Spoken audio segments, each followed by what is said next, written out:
Good morning. I'm Liz Davey, and you're watching A Walk in the Garden on Norfolk Community Cable Television, NCTV. We're in my garden this morning in the herb garden. This segment is one of many that have been filmed for the last 2 years, about every 2 weeks, so that you can see the progress of the garden and what we do with the things we pick in the kitchen. Today in the herb garden, we're going to be pruning the basil off. This is some basil. I bought some plants so that I'd have an early crop. I have more of it planted in my vegetable garden, but it's starting to go to seed. So I'm going to take those seed heads off, and I can just leave them here, but then we can continue to pick basil. It will cause the basil to form new shoots, and we can harvest it longer. If you let it go to seed, you'll lose the ability to pick it a little faster.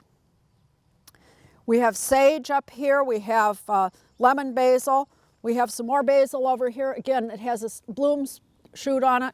I'm going to just clip it off so that we can continue to pick. This is a lacier type, and it's a little lemony in flavor and aroma.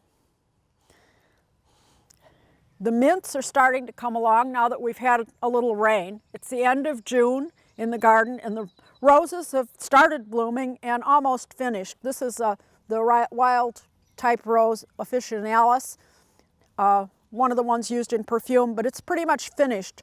So I can continue to deadhead that. This rose will not bloom again this year. It has one bloom flush in June, and that's it. If you'd like to have rose hips, however, don't cut the blooms off and you'll have rose hips. So we'll leave a few of them on to form some rose hips for later. Today we're going to be cooking with some lemon herbs, and one of those herbs is lemon verbena, and this is the lemon verbena. It's one of my favorite lemon herbs, and I not only have it planted here in the herb garden, and again I'll keep the middles a bit pruned out so that it will branch as the season goes on and we get more leaves, which are the part we want to use. It has a lovely lemon aroma and a nice lemon flavor. It doesn't dry particularly well. You can dry it and it does retain some of the lemon flavor, but it's at its best when it's fresh. Another lemon herb is lemon balm, and it too, if you clip out the middle, will form more shoots. It has a little more astringency to the flavor, but it combines well with the lemon balm, which we're going to do. Also, lime balm is available, and lime thyme, which have more of a lime flavor. But I'm going to be using the lemon thyme that I have here, and that's one of my front borders. And again, you can just pick that with the clippers or a pair of scissors. Another herb that's ready to use right now is lavender. And lavender is beautiful, picked as just a floral arrangement, of course. Used in sachets, very fragrant. Used in dried bouquets, it dries extremely well. But what I'm going to do is use it in cooking because it's also a culinary herb and gives a nice lavender, distinctive lavender flavor and aroma to baked goods. And I'll be harvesting some for that. It dries nicely, so you can harvest your lavender if it hasn't been sprayed with pesticides, which hopefully it has not, and use it all winter long in baked goods. We have tarragon, we have oregano, sage, mint of several varieties. Most all of the herbs that are perennials are ready to harvest now or in the near future. Now let's move over to the perennial garden. Here in the perennial garden, lilies are still blooming. These are the first of the lilies to bloom. The oriental lilies bloom a little later, and if you have some of each, you have a nice progression of lilies that last quite a long time. Coral bells are starting to fade, and we'll want to clip off the faded blooms as they fade so that more blooms will come forth. Some perennials bloom once, some bloom more than once. The columbine again bloomed just once, and it's forming seed heads. I like to have columbine in the garden, and I'll let this one go to seed. It will be a self-seeder, and we'll have more columbine plants. Salvia's first flush of bloom is gone, but if you carefully deadhead it, you'll find that just under each bloom, 2 more stalks are coming up, and they too will have blooms. So you can keep this blooming for quite a while. You just have to look at where to deadhead it. Deadheading means cutting off the old blooms, by the way. It has nothing to do with following bands.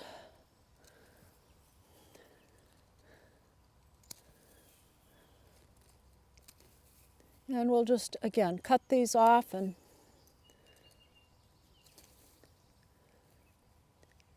hopefully in a few weeks we'll see some new bloom shoots coming up. It may not be quite as prevalent as the first flush of bloom, but it will be some color. I have some sea grass in here, sea holly, and it's ready to pick anytime if you want to put it into an arrangement. Otherwise it will dry. It'll dry right on the stem, and you can use it as a dried arrangement. The daylilies are budding. This is a purple one, and it goes nicely with the purple foliage behind it. Also in bloom are various campanulas. This is a pink bell one. They're a little wet from last night's rain. There are also blue ones. There are some that form bells, some that form flower stalks, and comes in pink or blue or even white for campanula. This is a penstemon, and they are blooming. This is a Husker's red because of its red stalks, not its flowers, which are kind of a very pale pink. And it will be finished shortly, at which point some of the other things will come into bloom. Some of the Shasta daisies are now blooming, starting to bloom. Poppies are all finished. We're letting these seed heads dry on the plant. Again, there are other salvias available. This one is Purple Rain, and it's starting to form its purple bloom stalks right now. Have a variety of roses. This one is a continual bloomer, and since it is, I will keep deadheading that as the blooms fade. This one was damaged by winter moth quite a lot, and its first flush of bloom wasn't that impressive. Now it's forming a lot of new buds now that the winter moth is finished for the season. Trees that were damaged by winter moth are now leafing out again, and the rose is starting to come back and put on new foliage, and there are quite a few new buds on the rose. I will, after the rose has bloomed its first flush, use some fertilizer on it, and this is fertilizer that's been dissolved in water. And I'll just water each of the roses with this, especially the ones that bloom twice, so that hopefully we'll get some more blooms from that rose. Veronicas are also coming into bloom, and they're usually in a kind of a candle-shaped bloom stalk, and they are come in blue or pink or white, and there are a variety of heights for Veronica, from very low to the ground as a ground cover all the way to fairly large plants with the large candles of blue or pink. Coreopsis is now in bloom. As the season progresses, my garden gets brighter and brighter. The yellows only come into it about now. After the daffodils, we have kind of a quiet period of pinks and blues, and that's followed by some of the brighter colors, and we'll see some reds and brighter blues as we move along the season.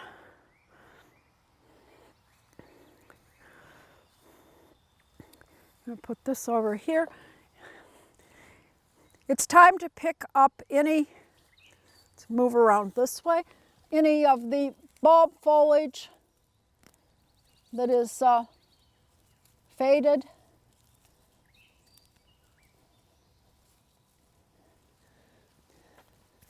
And now's a good time to add some pots of annuals. This is Nicotiana, which I have planted in the pot. I started from seed and set them into the pot. And this will bloom up in white stalks, and it will last pretty much the rest of the season. I've added that just to cover the spot where the bulbs were. Bulbs like to be dry in the summer anyway, so this will keep that area dry as well as adding some color to this area.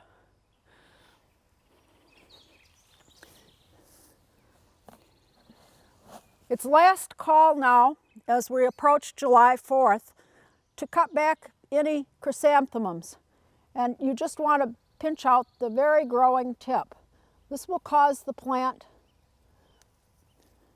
to form new buds at that point, and you will have more flowers and a shorter plant by continually pinching out that growth.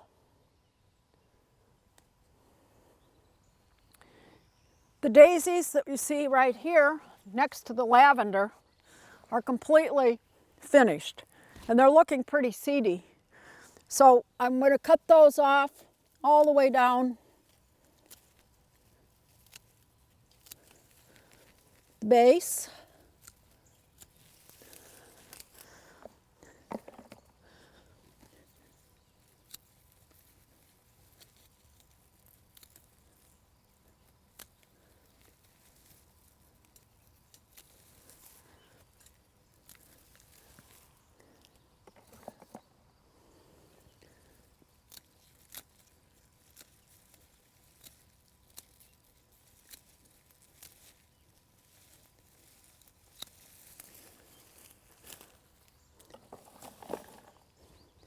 These stalks will be composted.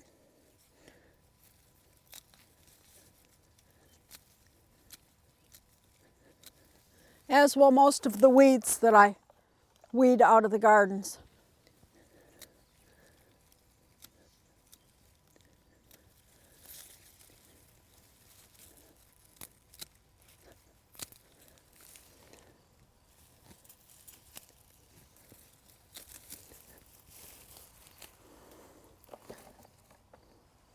Remember, we had a plant support on that plant. We can take that out now. Perhaps use it on another plant that needs supporting as it grows too large and starts to flop over.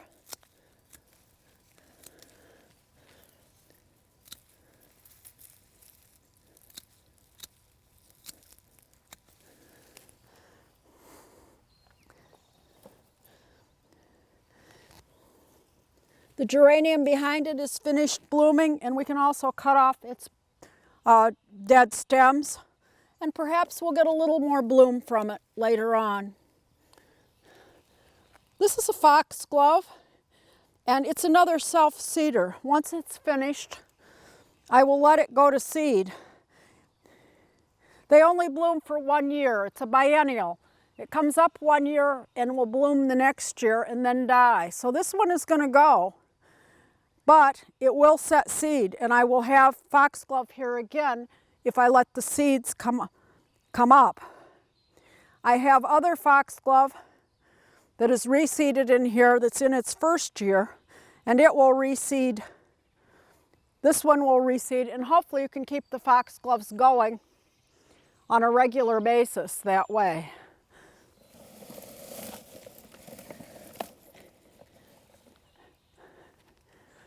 Foxglove is a biennial,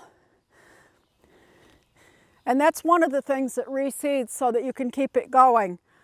The columbine that we saw before was a perennial, and it will just make new plants, and you'll have a greater number of plants as you go along.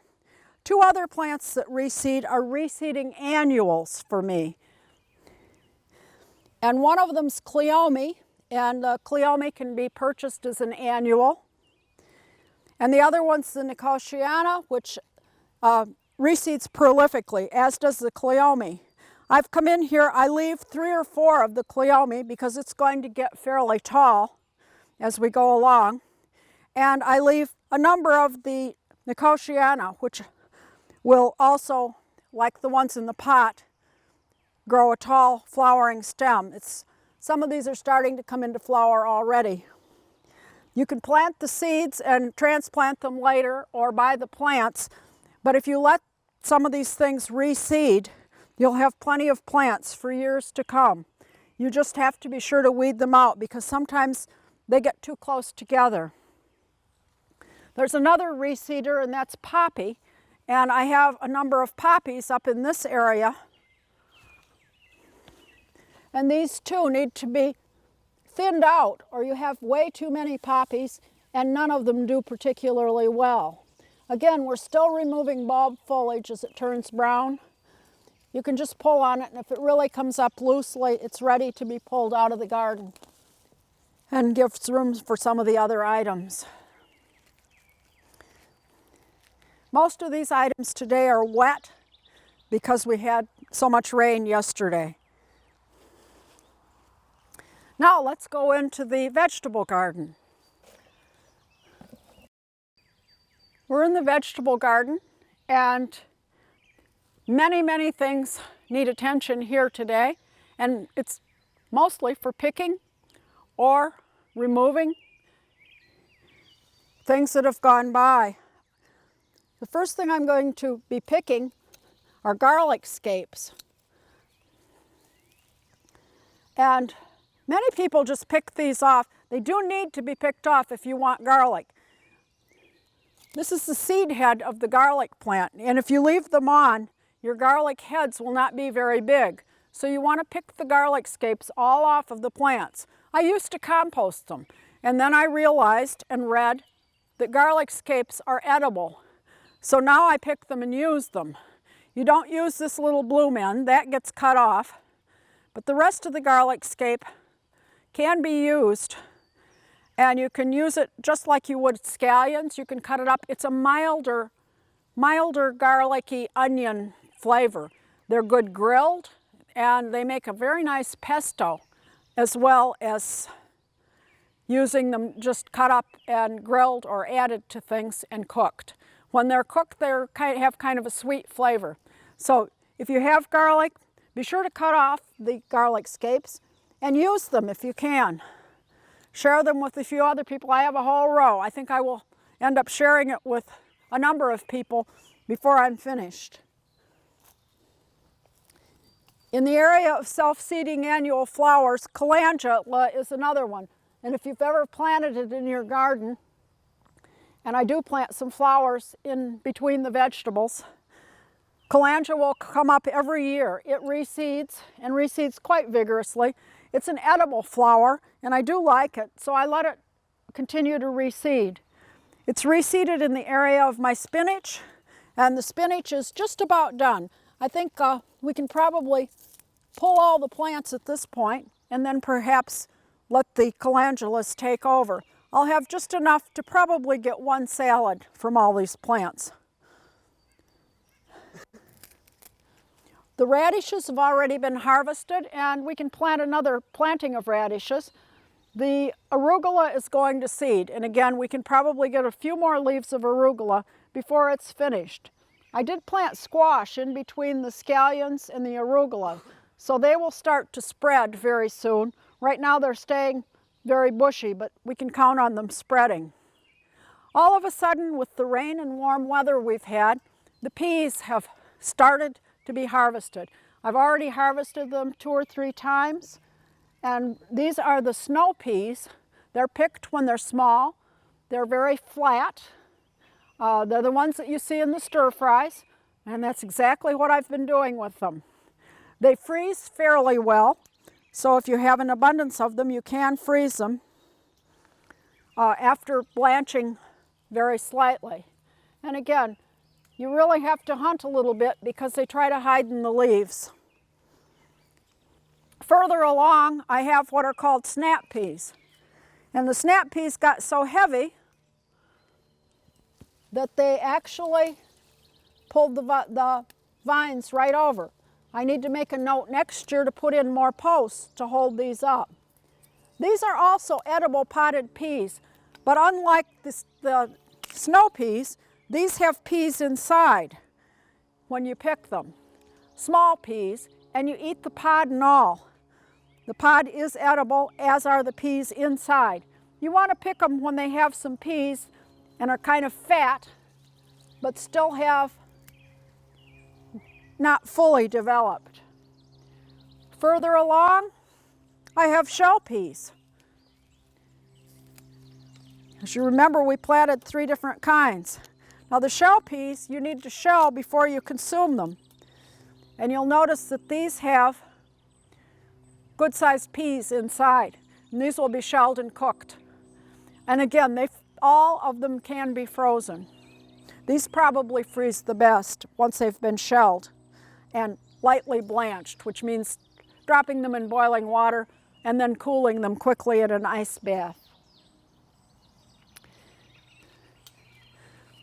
These will be picked for another few weeks, and then the vines will start to deteriorate.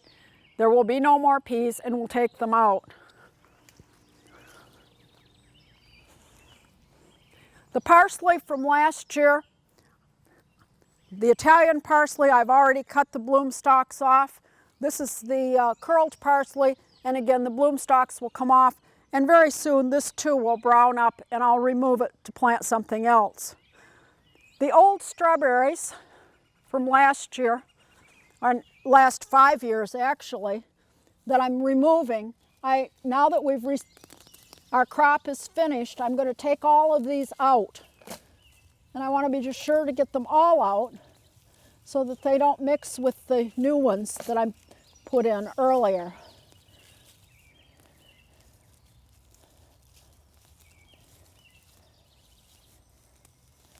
I may be able to get one very short row of lettuce over on this side, but you'll notice that the new strawberries are starting to run, and they're forming new plants along the way. There are 3 or 4 runners out of each of these plants, and you can, at this point, before they start rooting, which this little spot will root soon, you can kind of rearrange them so that the plants are nicely spaced. The new strawberries, I removed the blossoms as they blossom, so they did not fruit this year, but they've since formed very vigorous plants, and they're starting to produce runners. This will give us a nice wide row next year, and hopefully a lot of fruit, if I can figure out how to keep the chipmunks out, which are a real problem with strawberries. They like them almost as much as I do. I still have plenty of lettuce that we can pick for salads, and I will need to replant lettuce, and early July is a great time, especially since we're getting some rains now, to put in a second crop. Second crop seedings are often done when the weather is quite warm, and we need to keep them moist until the seeds germinate, and perhaps plant the seeds just a little bit deeper. I took the cloths off of the cabbage and the kale. They've gotten a good start, but they were starting to exceed the capacity of my row covers. I have kale that I started from seed and set out the plants that's ready to be harvested at any time. We can make kale chips, use the younger leaves for salads. That I started from seed also is ready as baby kale. Eggplant and Brussels sprouts are continuing to grow, and the beans are starting to put on some blooms in some places. So we'll have beans in a couple weeks too. I've already thinned the carrots, the beets, and the parsnips, and those will now start to form larger plants. If they're too close together, you will not get the growth of the beets and the carrots that you would. I also have herbs in this garden, more basil and marjoram, and over on the other side some different kinds of basil and dill. Dill also is a self-seeder, and right now I'm using dill that has self-seeded all over the garden. I'll have a stalk here and a stalk there, but it's nice to pick and it's early. Tomatoes have been caged, and I've put one tie on them already, but I'm going to start using a second tie on some of them. And I just want to tie the main stalk to the post, and I figure eight the plant and just tie it around the post. What I'm using are old pieces of nylon stocking. Pieces of cotton cloth would work just as well, sheeting, anything soft. You don't want to break the stems, which string might do. If you like to prune tomatoes, now is the time to start doing that. And you can prune them between the leaf shoots. If there's a small piece coming up between the main stem and the leaf, this is the spot that you would prune out. And there's just a little bit starting on this particular one. I have many varieties in here. Some will form those side shoots much more readily. I usually let a few form, but then start taking them out. And again, we'll just figure eight this around and keep them growing a little straighter. There'll still be some that get out of the cage, but we try to keep them at a minimum. Let's see. But again, here's another stalk that's forming right in that axil, and I'll just pick that out and prune it so that it won't form more stalks to the side. We want fruit and not foliage. Again, I did put some fertilizer on this last week, a little more tomato fertilizer to keep them going. But I'll keep tying them as needed as they go up the post. I used both a post and a cage. Seems to work pretty well for me. The black plastic seems to also have kept the weeds down. And if the fruit does go on this, it won't be on the ground, it'll be on the plastic. Now I'm going to move up to the squash.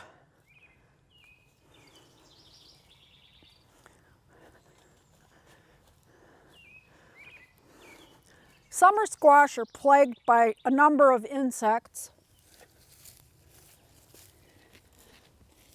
each year, and there are several ways that you can help keep them off. And I've had fairly good luck with aluminum foil. I don't know whether it confuses them or what, but I'm going to surround each of these groupings of plants with aluminum foil, and I'll probably need to hold it down around the edge with a few rocks. But it has helped. It doesn't entirely eliminate the pests, but it's usually a moth that lies the eggs for the moth borers that are so damaging. And if you can keep them from doing that, you're less likely to come out and find your squash plants completely wilted.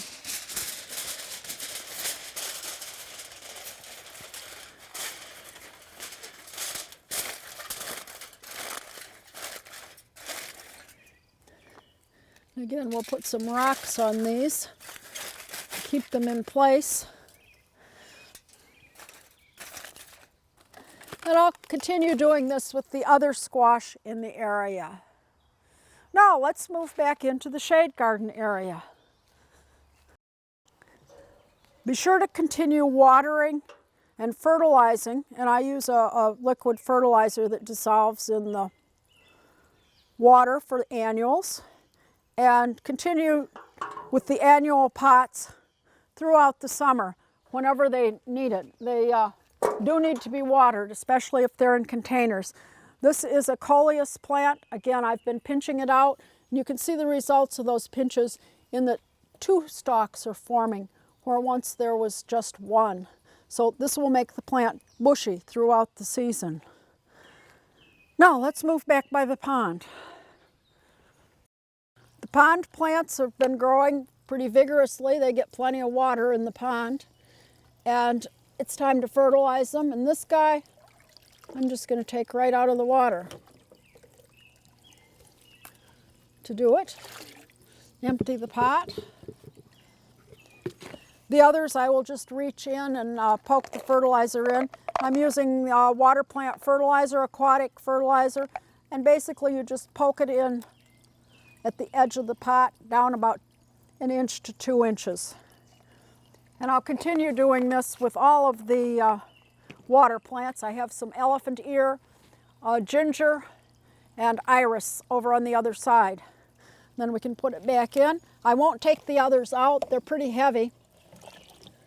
Once a year is enough in order to get them out. But they do need to be fertilized monthly, and the first of the month is a good time to do it.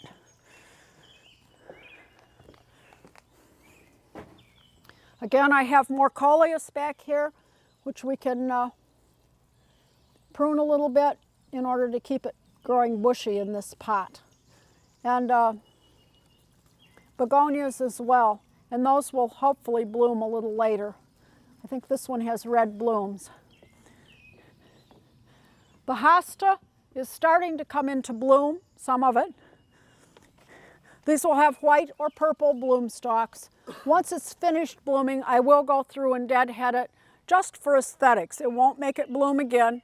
One bloom is all you get a year with hosta, if that. And once it's finished, the tall stalks will be cut off and it'll return to its ground cover status. This plant is goat's beard. This one is a stilby. They both make nice white plumes, which I like to brighten up the shade garden. The goat's beard, however, self-seeds very aggressively.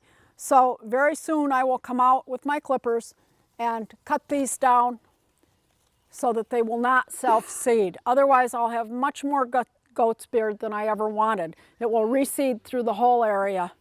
And I learned the hard way. I already am pulling it out of several areas. So this year I will get out here before the seed develops on these. It's starting to do so, and get them trimmed off so that we don't have too much of it. That's another reason to deadhead, is to prevent something from over reseeding if you don't want too much of that plant. If you want a lot of it, let your plants go to seed and then you'll have more next year, perhaps. The astilbe reseeds very mildly. I can leave these shoots on to dry and add interest just as a dried shoot. I may occasionally get one that reseeds, but very seldom do I find an extra astilbe. I wouldn't mind having a few more of those. Those I will probably have to get by dividing the whole plant as the season wears on. Now let's go inside and see what we can cook with the things from the herb garden. We're going to start today by making some herb scones, and these are lemon herb scones. I'm going to put 1/3 cup of sugar in the food processor, and then we're going to add 2 teaspoons each of lemon balm, lemon thyme, and lemon verbena. I'm going to spin that in the processor until the herbs are chopped into the sugar.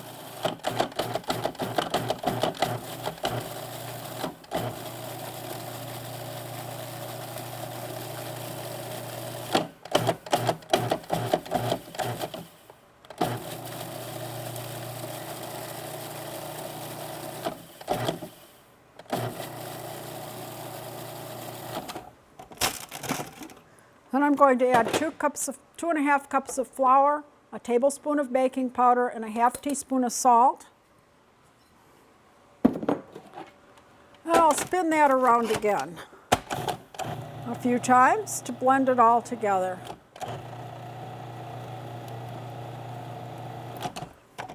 Next I'll add 1/2 cup of butter cut in chunks. This is cold butter, by the way, because we're going to cut it into the flour mixture. And so we want to separate those chunks a little bit.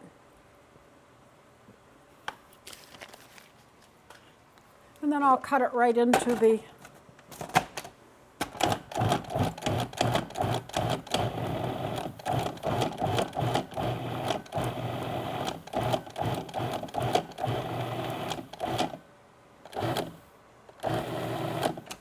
that will form small particles. I'm going to pour this back in the bowl. Butter's been mixed in. I can get the processor out of the way a little bit. At this point, I'm going to add 3/4 of a cup plus 2 tablespoons of heavy cream. And I may need a little more, so I have the carton ready. And I'll mix that in, either with a fork or a spatula.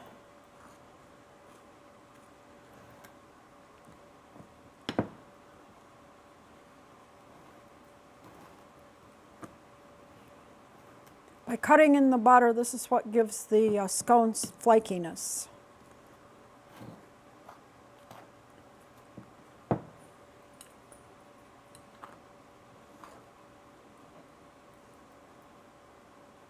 And we'll need a little bit more of the cream, and I'll just sprinkle a little on.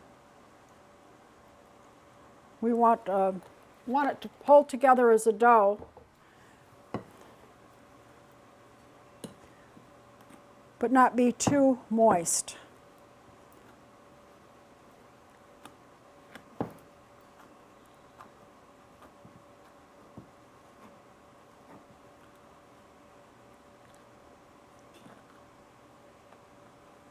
Starting to come together. You can do this step in the processor, but it takes very little processing, and it's very easy to over process it and come out with the butter mixed in rather than cut in.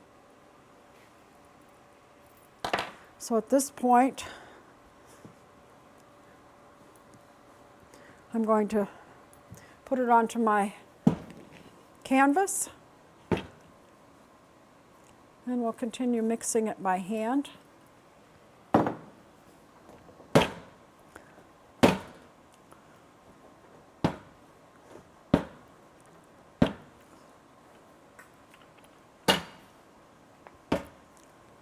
Until it comes together. It's starting to come together nicely.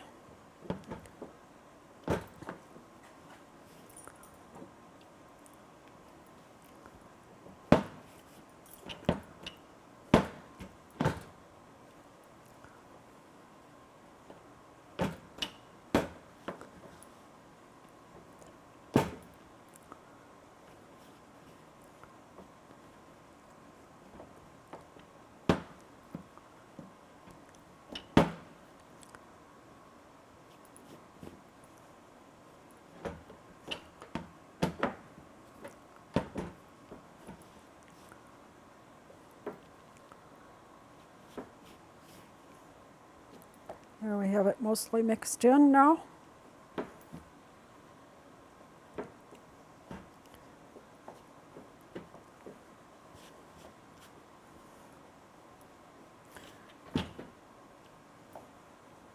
About one more turn and it'll be ready. This is just kneaded in lightly.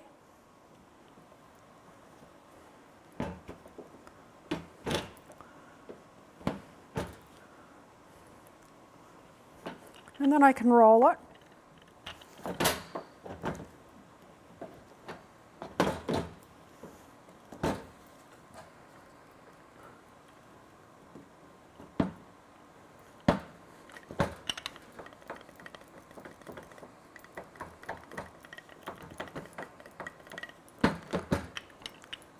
I'm going to leave this a little thicker than I would if I were doing cookies.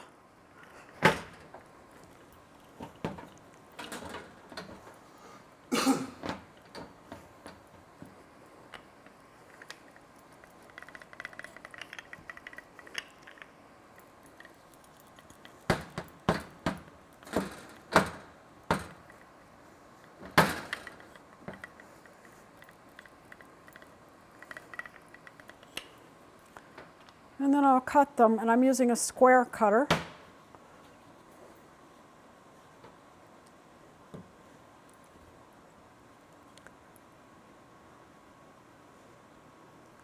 I'll add them to my parchment coated baking sheet.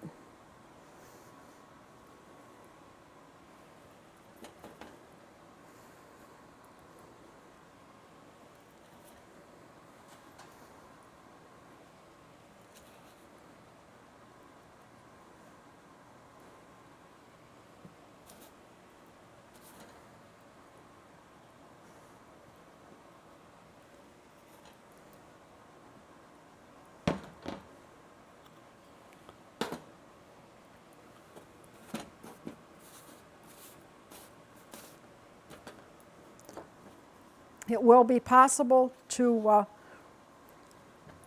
stack this dough and re-roll it a little later and make a few more. Because it has so much butter included in it, it will be possible to roll it later. Pie pastry gets pretty tough if you try to roll it too many times, but when you have a lot of fat in the dough, it isn't quite as difficult. I'm going to cut each of these in half diagonally so that we'll have triangular scones. Spread them out a little bit.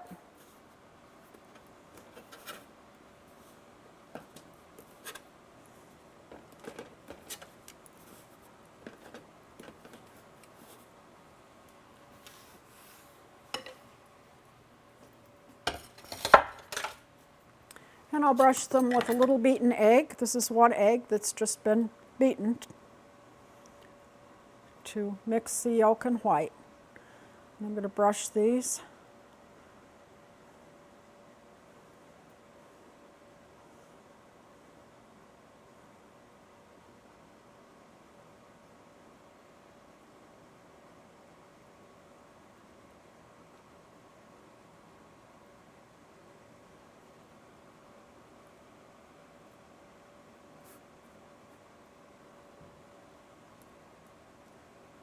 I use parchment paper under a lot of my baking. It saves washing the baking sheet and having it stick.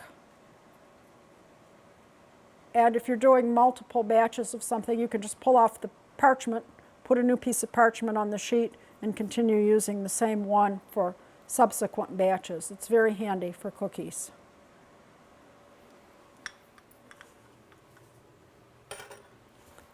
Now we'll put these in the oven for approximately 8 minutes at 425.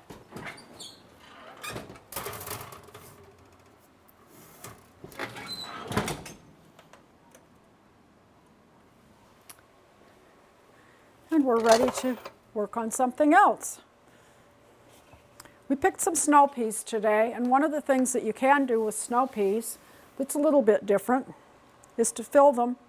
And I have some cheese dip that I've put in the pastry bag with the tip, and I've opened the snow peas.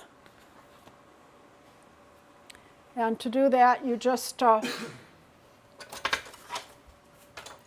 use the knife and open up the side seam in the snow peas, the one opposite the little teeny baby peas. This makes a nice hors d'oeuvre. It's something a little different.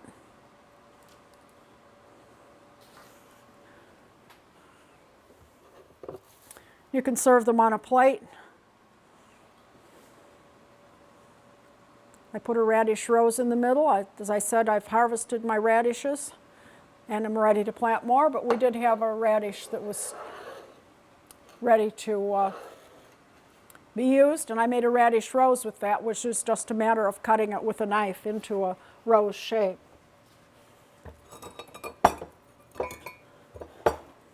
Two weeks ago, on the program, we made chive vinegar, and we let it set for the required 2 weeks. Now it's time to strain it. The purple from the blooms has all gone into the vinegar, and I'm going to just strain it into a measuring cup and push down on those chive blossoms a little bit. It smells very chivey, and it's a nice pink color. At this point, you're ready to put it into a more decorative bottle and use it and store it. It would be good in salad dressing. Give it a slight onion flavor.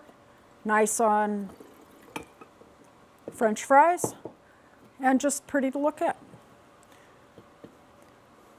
The next thing I would need to do is put a label on this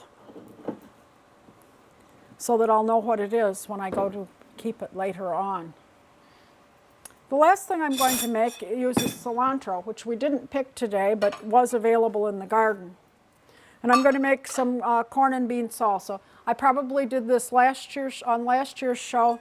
It's one of the favorites at our house, and we use it not only as a salsa with chips, but we also like it served with grilled meat, grilled chicken particularly. It makes a really great side for that. And I'll start out with a can of drained and rinsed black beans. You may wish to always rinse beans because they often have a liquid on them that's got kind of a syrupy texture. And a can of drained white shoe peg corn. You could use any corn, but the white shoe peg corn happens to be particularly tender. So it makes it especially nice when it's used raw, as we're using it in this dish. Not really raw because it has been processed canned, but we aren't going to cook it any further or reheat it. Next we'll add a tomato, and this is a tomato that's been, I think we better drain it a little bit. A good sized tomato that's been chopped. 3/4 of a cup of chopped red pepper. You could use green or yellow pepper if you wish. 1/2 cup of chopped onion. Red onion, scallion, white sweet onion, whichever kind you have on hand and would like to serve with it. And then 1/4 of a cup of chopped cilantro, and that's probably a little more than 1/4 cup because we like it. And it really does add a lot of flavor to the dish.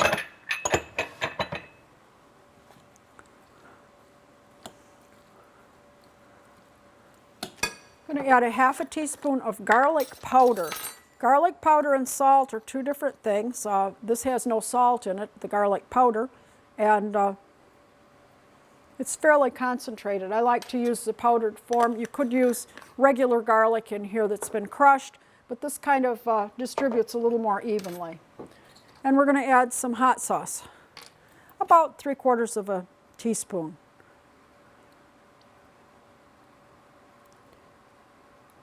Or a little more, depending on how hot you like it.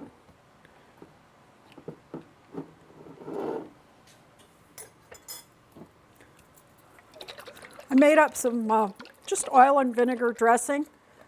Oil, 3/4 of a cup. Vinegar, 1/4 of a cup. Water, 1/4 of a cup. And then I used some Italian seasoning, Mrs. Dash in my case, because we're trying to cut down on salt. And I'm going to do a 1/2 cup of this. You can also use purchased Italian dressing if you wish.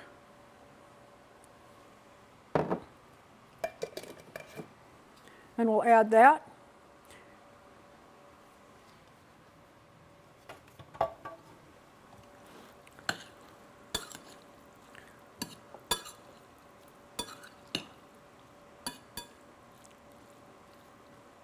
And mix it around well to get the garlic and the hot sauce and the Italian dressing incorporated. And there we have our salsa. And we'll serve that with some chips, or again, you can also serve it with grilled meat. I also used the lavender, and I'm not going to make them today. We'll make shortbread another time, but I made lavender shortbread. And to do this, I used a regular shortbread recipe, and I do use my food processor to make shortbread, to cut in the butter, and I cut in lavender. And you would use probably 1.5 teaspoons of fresh lavender petals or a 1/2 teaspoon of dried ones. That's a general good rule of thumb that you use about 3 times as much fresh as you would dried in order to get the same flavor combination. And in a few minutes we'll have our scones to go with the rest of the presentation today. And here are our scones just out of the oven.